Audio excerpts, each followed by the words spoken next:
Hi, this is Human Essence, and in today's video, I'm going to be talking about a few aspects with regard to the murder of Florida State University law professor Daniel Markel. If you don't know about this case, there's plenty of places where you can learn the details. Specifically, I'm going to be speaking about Donna Adelson and Wendy Adelson and some conceptualizations about what could have been going on with them to lead them into the predicaments they now find themselves in. We see that it seems that Donna Adelson needs to be needed. As a young woman, she went to Queens College and studied childhood education to become a teacher. And she became a mother at a fairly young age and took a lot of pride in raising her children, teaching them all the presidents, etc. And it seems like her need to be needed didn't end when the children grew up. And we see that Charlie seems to have always been in some kind of predicament where there was no issue of him leaving. And so she had that sense of importance and being essential through her relationship with Charlie. But Wendy seems like she was not fully allowed to grow up, and that Donna continued to be very involved in her marriage, very involved in the parenting of Wendy's children, almost, as Wendy said, as a co-parent. And that may have given Donna the sense of being needed. But she was still parenting Wendy. She was concerned about what kind of job, what kind of future Wendy would have. And there was the message that you can't do it yourself.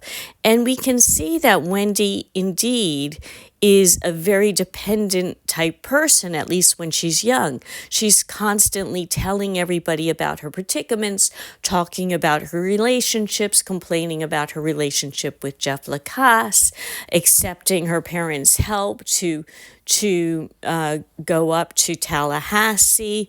We see that when she's in court, she says that she was relieved that she didn't have to leave Tallahassee. And many people have pointed out, well, that was probably a lie. But maybe it was not. Maybe she was somewhat relieved in that she didn't believe that she could say, no, I'm okay in Tallahassee, to her mother, who had hired the lawyer and wanted her to fight to have the children come back to South Florida.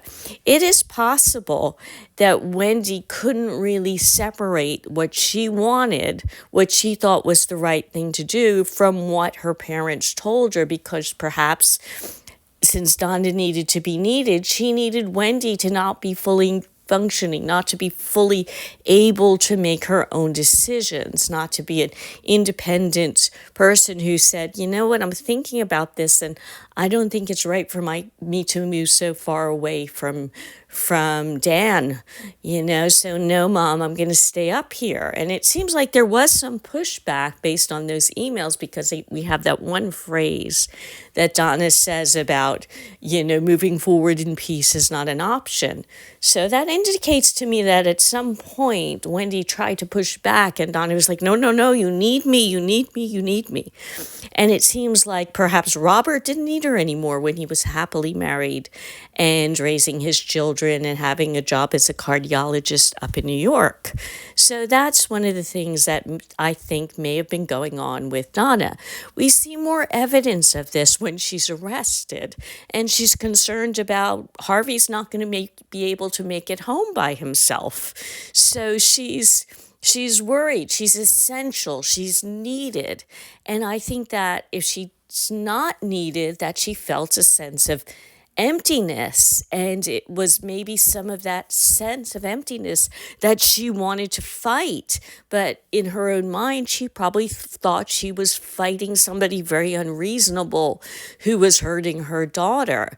In fact, perhaps she was competing against that emptiness she might feel if she wasn't essential, if she wasn't the coordinator, if she wasn't making sure if everybody's well, if she wasn't playing the role that she'd been playing since she was a very young woman. Then again, maybe not. Thanks for listening.